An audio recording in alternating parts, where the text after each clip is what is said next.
Hi everyone, my name is Carmen. Welcome back to my channel. Today I have a roundup of my year's favorites. I have my 2020 makeup favorites for you today. I'm gonna go in the order that I would normally put them on my face because I also have a demo filmed as well because I use all my favorite products on my face today.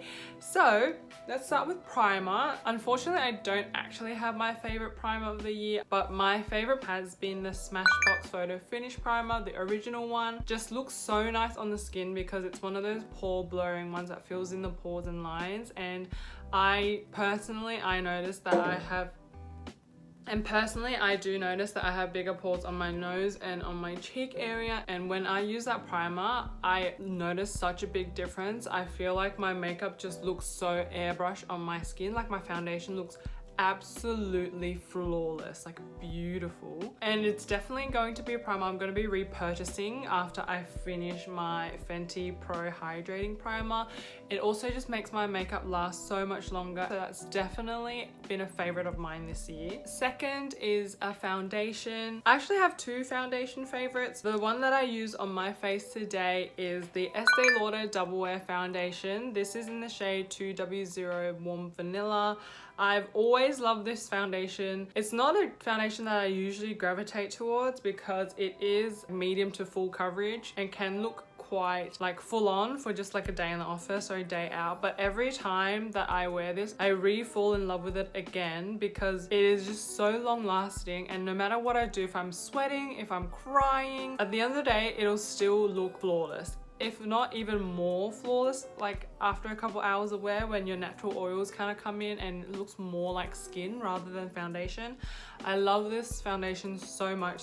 It is always going to be a holy grail, especially because I have combo oily skin. It does such a great job of controlling oils. The other foundation favorite that I have this year is the Dior Backstage Face and Body Foundation.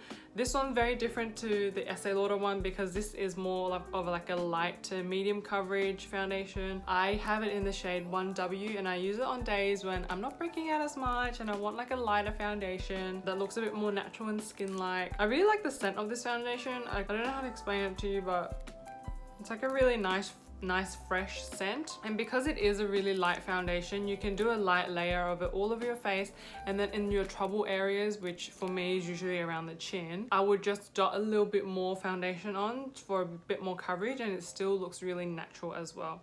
So I've been really enjoying this too, and it does last quite a long time. I actually wore this to the beach like a couple days ago and my face did get wet, not too much because I tried not to get my face wet because I didn't really want to dunk my head in the water that day anyway, but it did last throughout the day. Like I thought it had all come off, but when I went to remove my makeup at the end of the day, most of it was actually still on. So it looks super natural, really nice. If you get a shade that's like 100% your color, you'll just look like you're not wearing any makeup. Like you look like you'll just have a naturally flawless skin day. My favorite concealer is definitely the Too Faced Born This Way concealer. I have it in the shade Snow. This one, you only really need a tiny bit and it goes such a long way. I feel like this is definitely really worth its price because I've had this for ages. Like even the logo has rubbed off, that's how long I've had it, and I still haven't gone through it.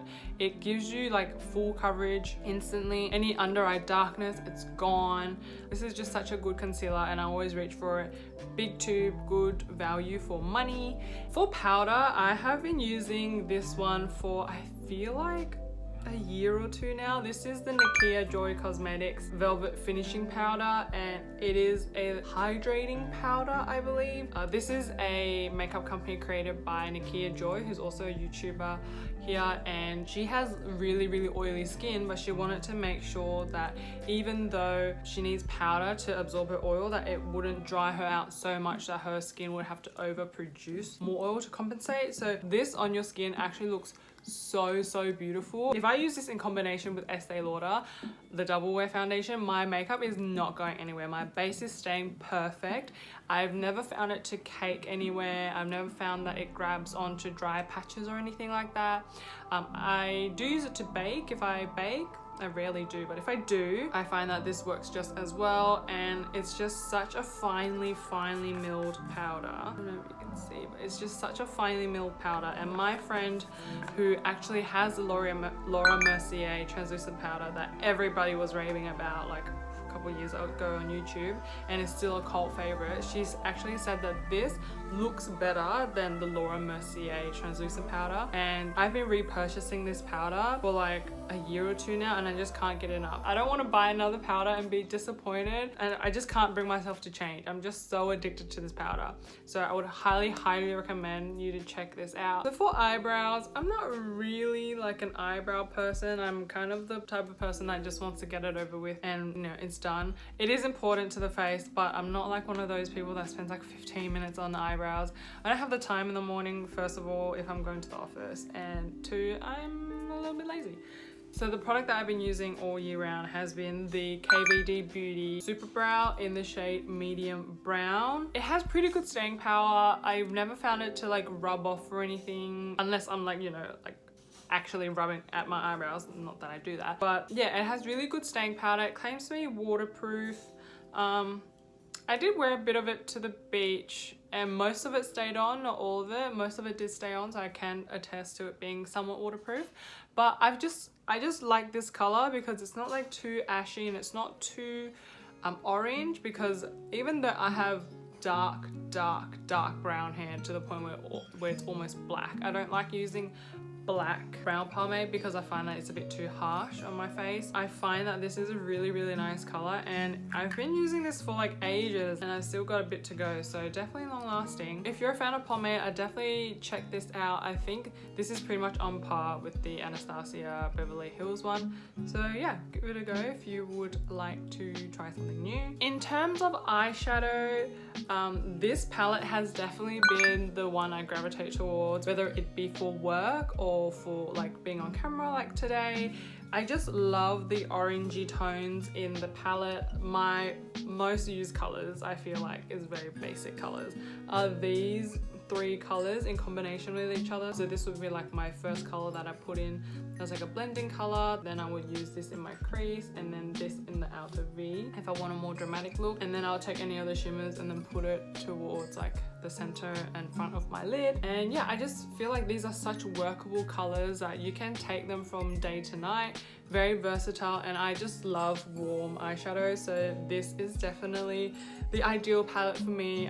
If I travel, I generally take this traveling as well because it's just so versatile. They're just so easy to wear, very easy to blend as well, and they're just gorgeous. Definitely worth the price because I get heaps and heaps of use out of them. This burnt orange, I think this is the first time ever in my life that I've hit pan on an eyeshadow. I don't think I've ever done that before. That's definitely saying something. In terms of eyeliner, I actually don't have my favorite eyeliner. My favorite eyeliner is definitely the KVD Beauty Ink Tattoo Liner, it's called. It's the one with the brush tip. I do have the Stila eyeliner, which is a felt tip, which I used on my eyes today. And as much as it is also a really nice liner, I just feel like with the brush, you get more precise line when doing the flick. The only thing is I kind of do prefer brown eyeliner nowadays because it's just a softer look, but the brown in the KVD Beauty isn't as warm as I like it to be. It's kind of like a dark ashy brown, so it almost looks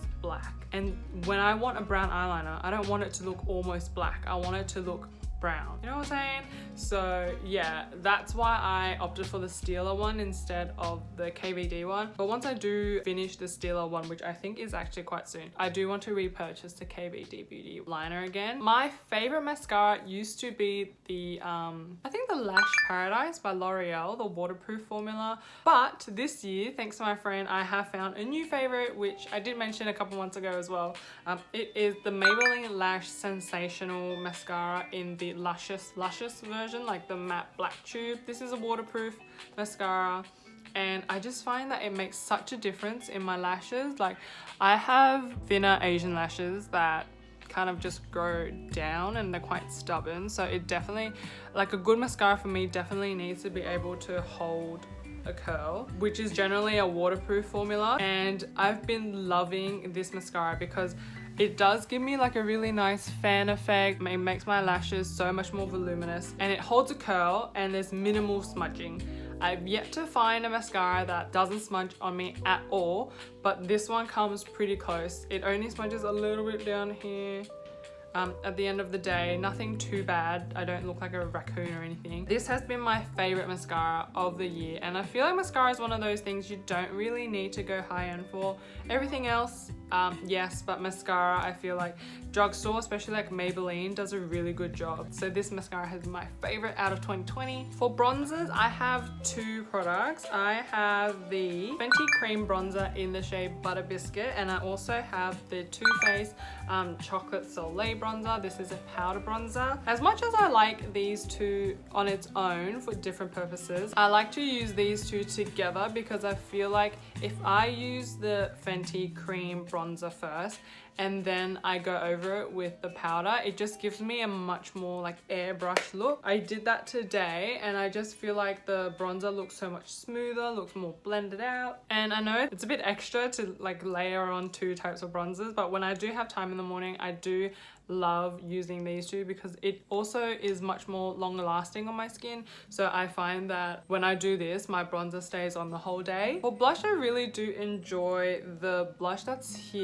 I really like Amaretto, and I also really like the Rosé Spritz. Today I use Amaretto just because I felt like it tied in more with the like the orangey themed look. But for Rosé Spritz, this one looks so nice because it also gives you that nice like flush to the cheek with a little bit of glow. With Rosé Spritz, sometimes I don't even need to apply highlighter because it has the reflex in it, so it does give you that little bit of a glow. These two have definitely been my favorite blushes this year. They're also in the same palette as my absolute favorite highlighter, which is Champagne Pop. I feel like nothing can ever beat Champagne Pop. Many have tried, many have come close, but nothing ever beats Champagne Pop. It's just the most beautiful shade of highlighter that is so universal, that works on so many skin tones and just gives you the most beautiful glow, whether it's on your cheeks or in the inner corners, which I used there today to just kind of match up the look. I will always go back to Champagne Pop, and honestly, one highlighter that lasts you so long because I obviously have not even made a dent in this, and this came out like years ago. So yeah, Champagne Pop definitely I feel like is a lifetime favorite for me. For lips, oh, I feel like this has been the best discovery of 2020. For lips, my favorite product of the year, definitely the Innisfree Cotton Ink lip product in the formula Blur. I really like it because it's like a velvety matte but doesn't dry your lips out, and it fades really gracefully. Like even if I eat, it doesn't leave that like line around the outside of your lips where it looks really weird. It fades really gracefully, because most of the time, even if I eat, I do find that the lip color remains on my lips, which is really nice. It still looks like really natural. So yeah, I don't have to retouch very much at all with this lip product, but if I do, it's really quick. Sometimes I don't even need to look in a mirror. I just kind of wipe off the excess, put some in the middle of my lips, and then just go like that, because it looks really nice, just like faded out. Doesn't have to be like a full-blown lip color. So yeah, this has been the best discovery of the year by far in terms of lips. I have 3 in the Blur formula, and I just bought a new one in like their standard cotton ink formula, which I'm very excited to try out. So I'll let you know how that goes. Probably my next favorites maybe, but yeah, this has definitely been the best lip product in my opinion for 2020 that I've discovered. Finally, another part of lips are glosses. This year I got really into glosses because I don't know, I used to be really into matte when I was in like high school, early uni, and then in the last couple of years gloss has been really making a comeback, and I just love the way that your lips look so juicy and like healthy, you know. My favorite products has been the ColourPop So Juicy lip glosses, the plumping lip glosses, and of course Fenty Gloss Bomb. I like these for 2 very different reasons. This one is a plumping lip gloss, so naturally you'll feel a little bit of a tingle around your lips, and your lips will look a bit more powderier, like naturally just through the gloss itself, which I really like, and it does give you opaque color. So for this gloss, for example, which is in the shade Dress Code, like it actually comes out quite opaque. And I really like that because then you can just chuck it on without any lip product underneath. You'll get a little bit of a tint. Whereas for the Fenty glosses, they're sheer gloss, so I find that it doesn't give you much of actual color when you just chuck it on by itself. And this one gives you really high shine as well, which I really like. For the Fenty one, the scent is amazing. I don't know what it is, but I love the scent. 2, I find that it is very lightweight and non-sticky, which I really like. Same for this one. This one isn't too sticky either, but you definitely feel the weight of the gloss on your lips. For Fenty, it's just so lightweight, it looks so natural, and it's what I have on my lips today, and it's just such a easy gloss you can just put on. Like for this, I feel like I definitely need a mirror because it has color on it, so if I smudge it you'll see it. But for this one, for the Fenty, I can just whip it out of my bag, do a quick one over, and then I'll look good. So that's it for my 2020 makeup favorites. Thank you everyone for watching. 2020 has been a crazy ride, but we've all made it. So let's make it through the new year of 2021. If you enjoy my video or my content, please don't forget to like and subscribe and click the bell notification because it's super important for small YouTubers like myself. And until next time, see you then. Bye.